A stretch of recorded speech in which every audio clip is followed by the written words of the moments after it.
You're listening to an Airwave Media Podcast. Feel like who art ed? We'll try to slice it. Who art ed? Mr. Wood art ed me. Good. Either way, it's ambiguous. It works on so many levels. I know. That's off to a great start. Welcome to Who Arted, weekly art history for all ages. I'm your host, Kyle Wood, and joining me once again, I've got friend of the pod and host of Art Ed Radio, Timothy Bogatz. Thank you so much for joining me.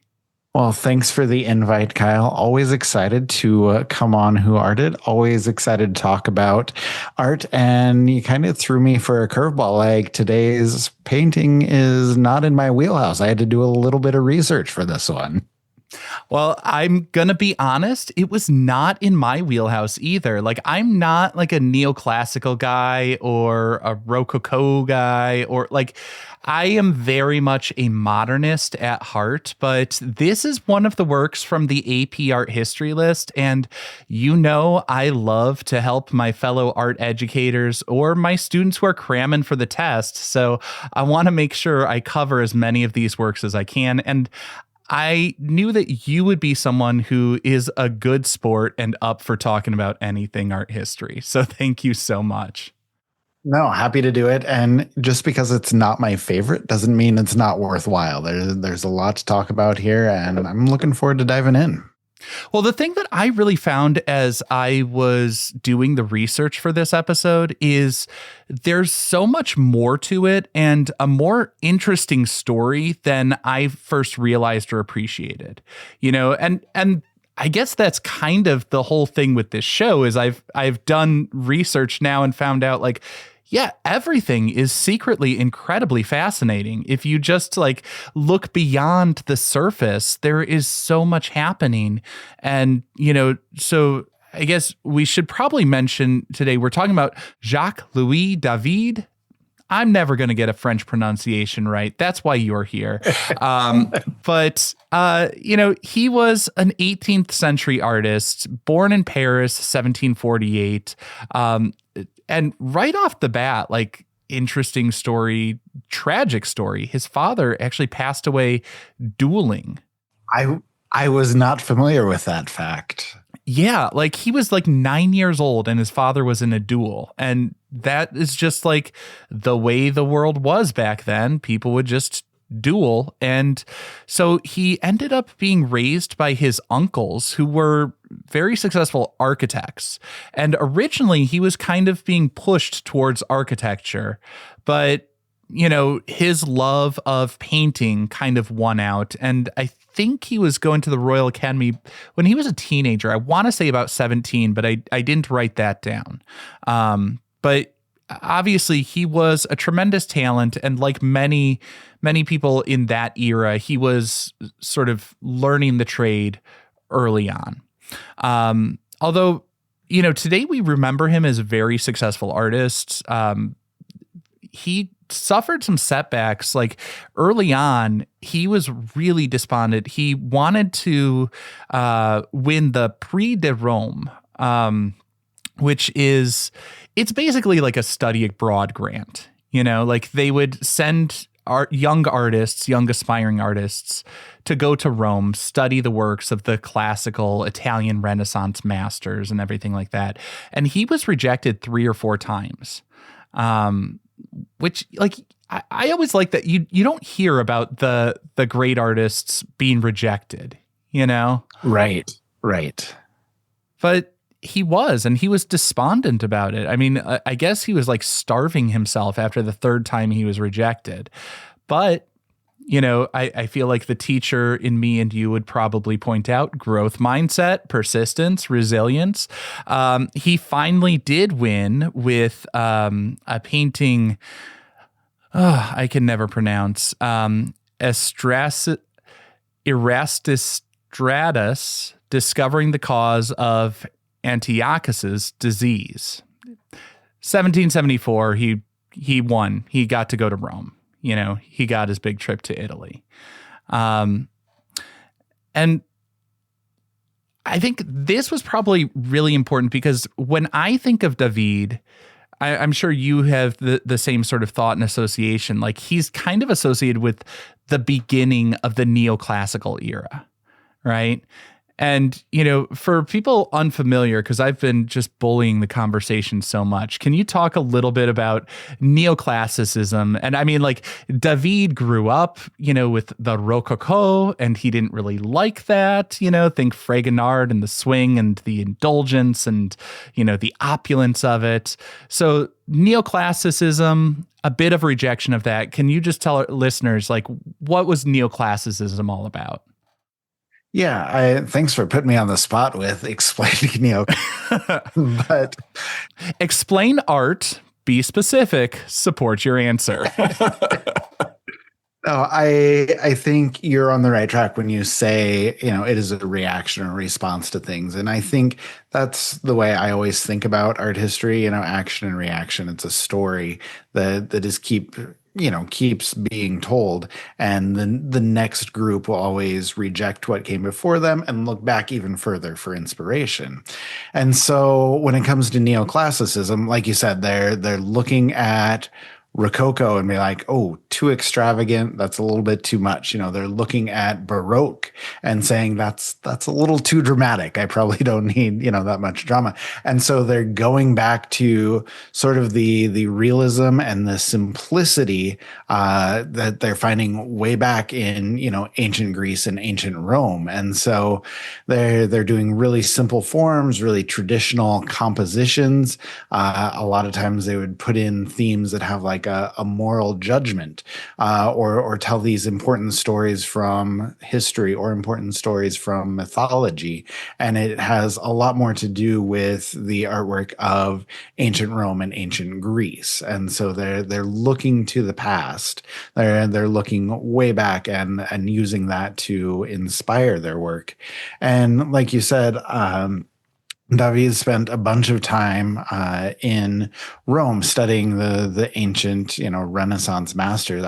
If I remember right, he loved Raphael, was really inspired by them, and just looking at all of Rome and going to Pompeii. I heard a story of him going to Pompeii and seeing, you know, the ruins there. Also, kind of helped him believe that classical culture, that culture was going to be around forever. You know, it's going to persist. And so he wanted his paintings to reflect that culture, the idea that these things are going to be around forever. And he wanted his artwork to reflect that. Yeah, and the Pompeii connection is kind of interesting because Pompeii was basically first like rediscovered and being unearthed right about the time that David was born. And so there's this like interesting historical coincidence there. And you know, when he was in Rome, like you say, he's looking at Raphael and those Renaissance masters who were also like the Renaissance was this rebirth and reimagining and very much inspired by the ancient. So it's just like it's this cycle repeating, and it all goes back to antiquity and the ancient Greek and Romans. And that was some lovely foreshadowing you did for the story we're going to tell about the oath of the Horatii. Yeah, I didn't know if I should dive into that painting just yet, but it is like a nearly flawless example of everything you're looking at when it comes to neoclassicism. Yeah. And, you know, David really like as an artist, I think before we get into that work, because we are going to do a deep dive into that piece because it is so important in his body of work and historically speaking and all of that. But I just want to share just a few more things about David because like, man, dude lived an interesting life. Like right around the French Revolution, he was like on the right and extreme wrong side of everyone at various points. You know, highly skilled artist. He was like, you know, accepted by French society before the revolution. You know, he's displaying in the salon and he's having that traditional success, but then during the revolution, he becomes a member of like the extremist groups, like the Jacobin Club, and like he was hanging out with Robespierre, You know, I mean, like he literally was one of the ones casting the vote to execute Louis the 16th. So like he was an extreme revolutionary. And then as things were going on, like because he was on the right side of people like Robespierre, you know, he kind of had the say of what was acceptable in the art world in Paris for a while. He was one of the leading authorities, but then, as we all know, these things come in cycles, and you know, there's a backlash, and so then, you know, he's kind of imprisoned in Luxembourg for a while. Then he gets on the good side of Napoleon Bonaparte. And then he, you know, as Napoleon is exiled, David was too. And actually, he died in exile. The thing I find most fascinating, I don't know if you've seen this. I read that the French government refused to allow his body to be buried in France. So they left his remains in Brussels.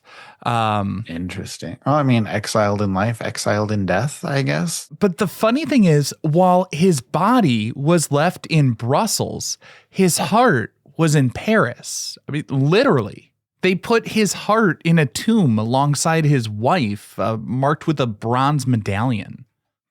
So they allowed that. But after a short break, we're going to talk about these life and death and big issues and, you know, people's feelings for their country and what is worth living for and dying for, because we're going to be talking all about the Oath of the Horatii.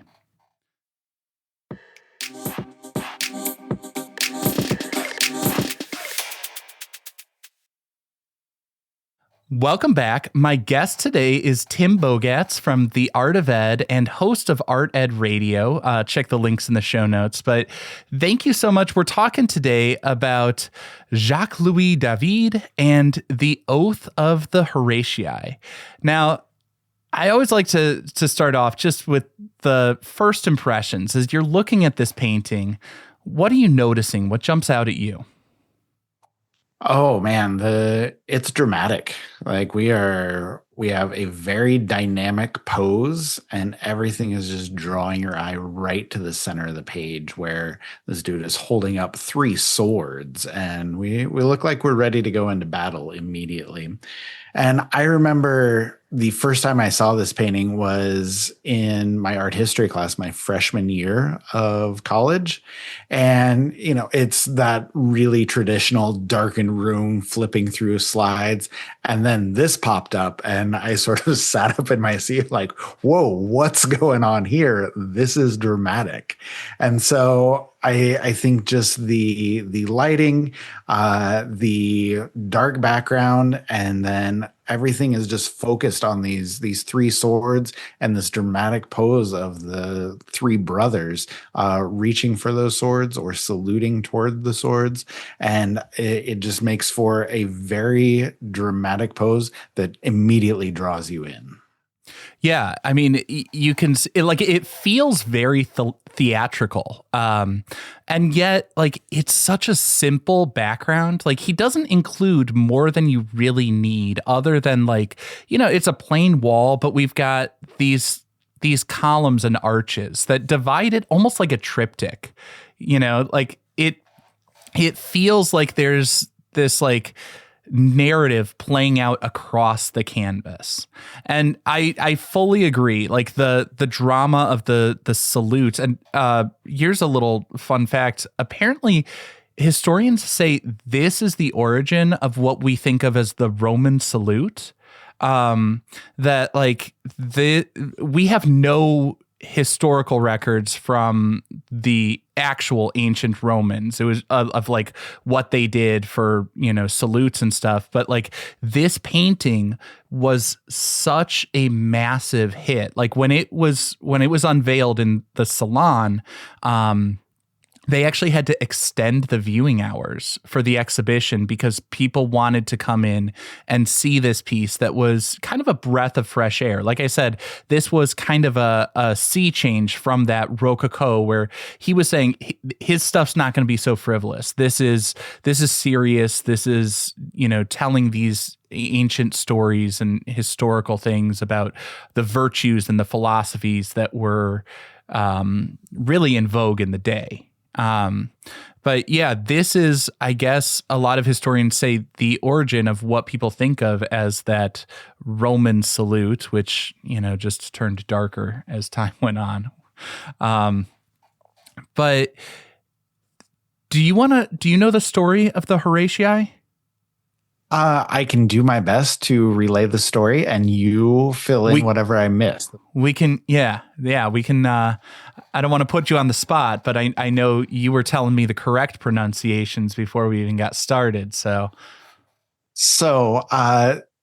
basically, the story is that Rome is about to go to war with another city. I want to say it was Alba or something like that, and rather than sending their entire armies, the story goes that in order to settle the disputes between the two cities, rather than sending the entire armies, they're sending 3 soldiers from each city to fight. Whoever wins that fight will be the winning city in this battle.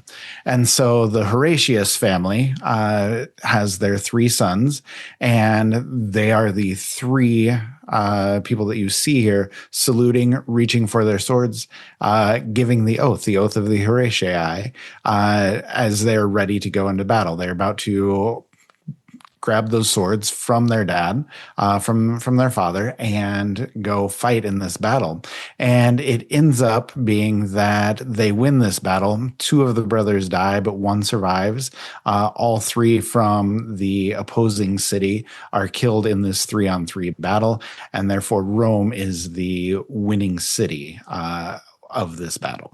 Yeah, it's referred to as champion warfare, where they selected a couple of people so that, you wouldn't have the massive casualties. I think of it like David and Goliath as the comparison, like each side just selects their representative.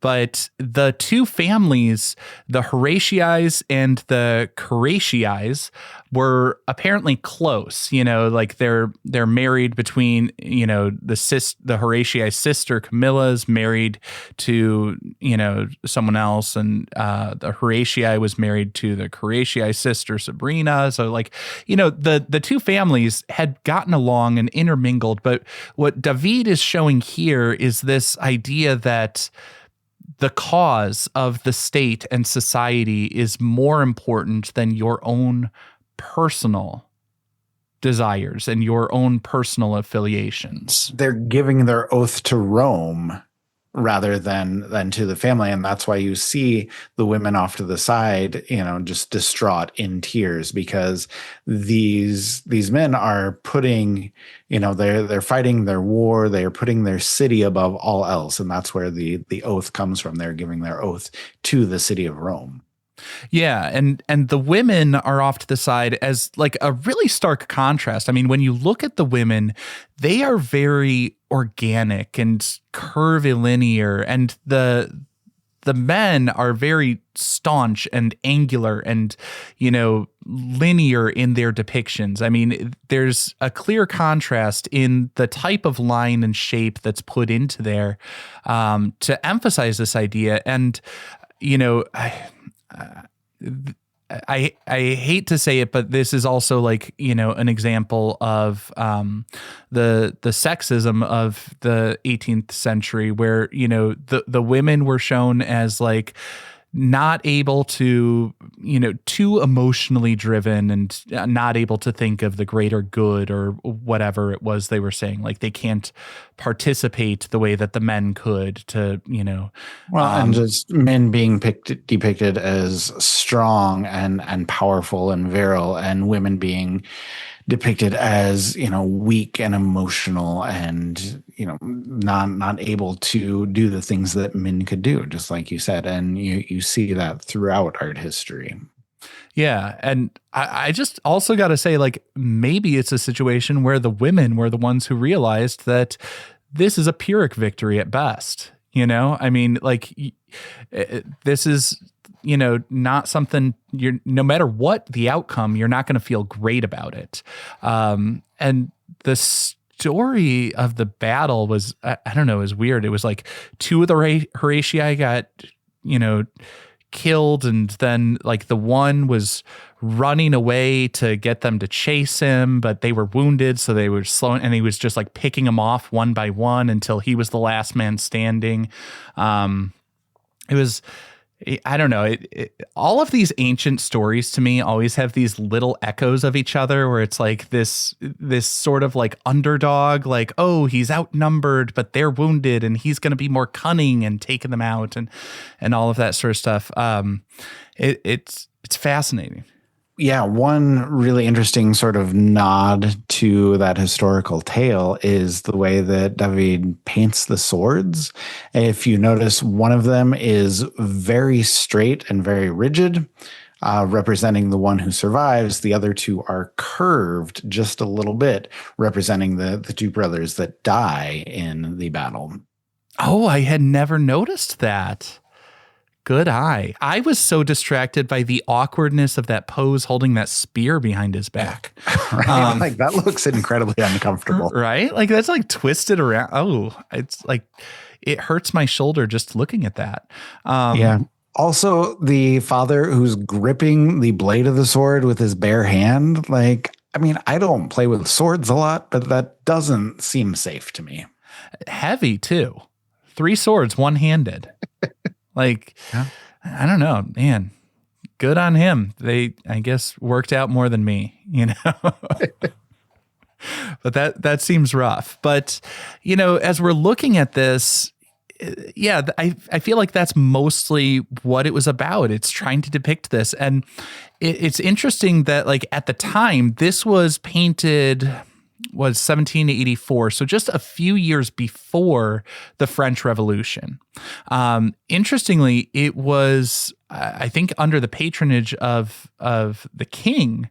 It was initially intended as a, like, remember your duty to the state kind of thing. And then it became adopted by the revolutionaries, which, you know, pretty ironic, but, you know, trying to call to, you know, there's something more important, to do what you can, even self-sacrifice. And, you know, we're not all going to make it, but this is a noble cause, and we all have to give what we can to the very end. Is, I think, how it came to be used in propaganda. Well, and it's interesting how the meaning changes over time, because the artist will always have their own idea of what this painting means, but that once that's out in the world, like, that may not be how it's interpreted, and that interpretation, like you said, may change over the course of years, over the course of decades even. And it's always interesting to me. Like I said, the artist may have a certain intention for it, but once it's out in the world, that may not stay the intention. That may not be the way it's seen by other people. Yeah. And, you know, going off of this, like, in terms of the art history, you know, putting it in its place, this was, like we said, after the Rococo. So I've talked about, like, Fragonard's swing and stuff like that. That was very, very florid and ornate, and, you know, frivolous, and focused on the pleasures. And this kind of gets at what I always thought of as that traditional hierarchy, you know, like 18th, 19th century France, and really probably a lot of Western art more broadly, the historical and allegorical paintings were like the top tier. And, you know, that's why it's a massive piece. It's, you know, very ideologically driven, and it is upholding those morals that they thought everybody needs to know and internalize. I mean, it feels almost like a version of, like, the stained glass windows in churches and cathedrals, where it's just like, we're upholding these ideals and, you know, not subtle about it. No, no, absolutely not. And, David going into this knew what he was doing with a huge painting, with this story. Like he had an eye both on the past, but also on the future. Like he wanted this to be a classic painting that lasts forever. And, he accomplished that for sure. And I think this is, I don't know if it's the supreme example of neoclassicism, but it's got everything that you want when it comes to a neoclassical painting. Just with all of the things that we talked about as far as, its style, with its composition, with the break from what's come in the past, and then those themes that you talked about, the story he's trying to tell, the message he's trying to impart, all of those things come in to kind of form neoclassicism. And this is early, like this sort of set the stage for neoclassicism, and something that every artist that came after sort of looked back to as an inspiration for that style. And so now, just to wrap things up, it's been a while since I've done this and had a guest that I could put on the spot like this, but where do you think this one belongs? Is this a piece for the Louvre, one to cherish for the ages? Is this one for the lab to study and learn from, whether you like it or not? Or is this one for the Lou? It has its time and place, but we don't need to dwell on that. All right. For me, this is going in the lab. It could not go in the loo. It's too big. It'll clog your pipes. Yeah, that's true. That's true. But just the skill level is impeccable in this. And, I think, like you said, it sort of shifted the course of art history. It was a clean break from Baroque and a clean break from Rococo, and really led to a lot of different work as far as neoclassicism. I personally like some other David paintings a little bit better than this one, but the drama, the composition, the style, all of that inspired a lot that comes after. I think there's a lot to learn from it, so I think it goes in the lab. Yeah, I would fundamentally agree. It's a piece to learn from. There's something that bothers me so much about the negative space above all their heads. Like there's so much room. I want to bring those arches down a little bit. I want this to be like it's too tall. There is too much dead space above them with the spotlight on them. I don't know. We have enough of the background. We can see there are columns. I get it. It's ancient, but it kills me every time I look at this. It's just like, why are you doing nothing up there? I guess, I like Max Beckmann. I like every inch of the canvas as active as can be, Fair. Yeah. But it is interesting. And it's one of those pieces that, it kind of reminds me why I do this show, because I glossed over it so much when I did my art history survey courses, the 101 level stuff. You talked about, I saw it in the book and was like, okay, that's David, neoclassical David, and moved on. It looks like ancient Rome, but it's really from the 18th century. Okay. But then as you read the stories and you understand the ideas behind it and how it fits in with, what people were trying to say, like art as propaganda, art as trying to send a message and communicate ideas. I think it was Jeff Koons, who probably is one of many people who has said, art is all about communication and connection with other people. And I didn't see that initially, but I see it now, and I appreciate that a little bit more than I used to. It's still just so sad. It's so sad I can't dwell on it. It is. When you think about the reality for anybody facing such a, it's Sophie's choice on a canvas, Absolutely. And on that note, I really appreciate that you were willing to come on here and be the person going through this with me, because I could not face talking about these downer stories by myself. And, Tim, you have taught me a lot over the years, and you've given a lot to a lot of other art teachers over the years, with the podcast, with, I know you've written some stuff because I've read your articles on the Art of Ed.